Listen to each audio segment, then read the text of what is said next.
الحمد لله وحده وكفى والصلاة والسلام على من لا نبي بعده. Sheekh caalim ah oo la oran jiray Abu Yaziid ayaa maqlay habeen qeeladaan kuwa Kirishtan oo kaniisadda ka dhex qeylinayo. Wuuna u dhex galay, wuxuuna dhex fadhiistay isagoo u maleynaya inaysan garan doonin. Baadarigii markuu hadal isiri ayuu arkay Sheekhii.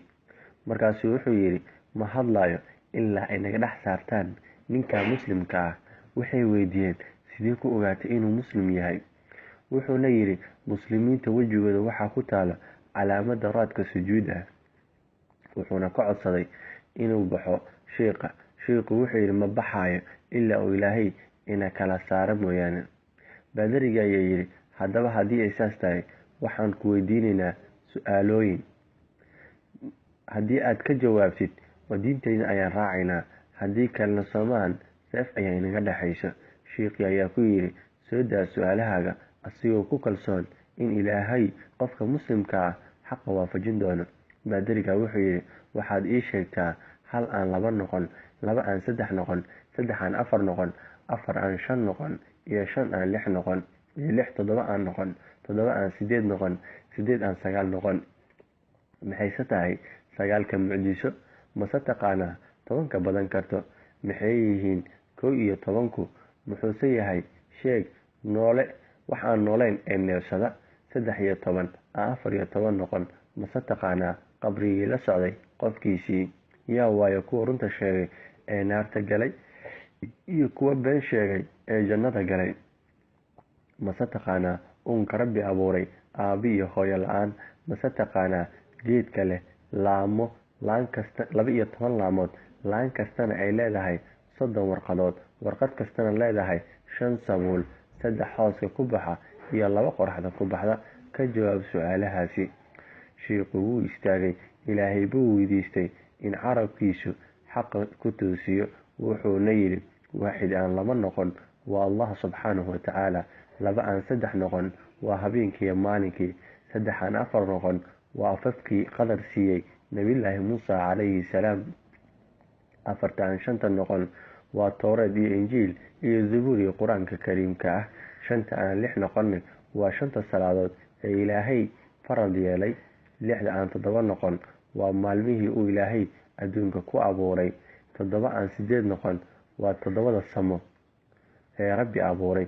8 aan 9 noqon waa malaa'igta Ilaahay carshiga Raxmaan hayso.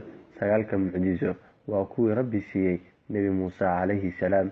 10ka badan karta waa ajarka camalka wanaagsan Rabbi uu siiyey bini'aadamka, qofku rabana uu siyaadiyaa. 1 iyo 10ka waa wiilashii nabiyullaahi Yacquub calayhi salaam, Yuusuf walaalihii. 3 iyo 10ka waa Yuusuf walaalihii iyo 2diisa waalid. Noolaha aan neefsan waa subixii, wasubxi idaa tanafas. qabriga la socda qofkii ku jiray xoodkii laqay nabiyullaahi Yuunus calayhi salaam ayuu ahaa. Kuwa runta sheegay ee naarta galay waa Yuhuud iyo Kirishtan oo dhaheen midnaba kan kale xaq ma haysto. Kuwa beenta sheegay ee jannada galne waa ilmihii nabiyullaahi Yacquub calayhi salaam oo ay dhaheen aabahood Yuusuf waxaa cunay dhurwaa iyo waraabaa cunay. Kadib aabahood baa Ilaahay dembi dhaaf u weydiiyey. Rabbi wuxuu u dembi dhaafay. uunka Rabbi abuur subxaanahu wa tacaala aabii hooyo la-aan waa malaa'igta oo laga abuuray nuur, iyo aabaheen Aadam oo hooyo iyo aaba la-aan la abuuray. Geedka 12 laam leh waa sanadka oo ka kooban 12 bilood. bil kastana waxay leedahay 30 maalmood. Maalin walbana waxay leedahay 5 sabuul, yacni 5 salaadood ayaa loola jeedaa. salaad walbana 2 waxay ku baxdaa qoraxda, 3 waxay ku baxdaa hooska, sida maqribkii, cishaha iyo salaada subax. duhurkii casirkana qoraxda ayay ku baxaan. Kadib sheekhu wuxuu ku yidhi, baadarigii, aniga hal su'aal ma ku weydiin karaa? Isna wuxuu yidhi, haa, soo daa oo i weydii. Sheekhii baa yidhi, muxuu yahay jannada furaheedu? Baadarigii wuu wareeray, wuuna aamusay. Wuxuuna ku qayliyeen dadkii oo dhaheen, waxaad weydiisaa sheekha su'aalo fara badan. Dhammaantood wuu kaga jawaabay. Isna hal su'aal ayuu ku weydiiyey, mana ka jawaabi kartid. baadarigii baa yidhi, jawaabtu waan aqaan, balse idinka ayaan idin cabsanayaa. Iyagu waxay dhaheen, waxba ha cabsan, ka jawaab su-aasha. Wuxuuna ku jawaabay jawaabta tan: jannada furaheedu waa laa ilaaha ila allahu muxammadun rasuulullah, ayuu yidhi. Waxay ogaadeen dadkii meeshii joogay diinta xaqa ah inay tahay diinta islaamka oo keliya, maadaama ay albaabku jannaha furihiisa ay ku qoran tahay kelmadda laa ilaaha ila allahu muxammadun rasuulullah.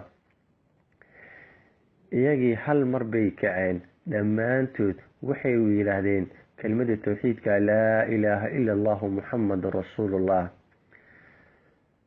baadarigii way iska eryeen, kiniisadina waxay u bedeleen masaajid ilaahay lagu caabudo.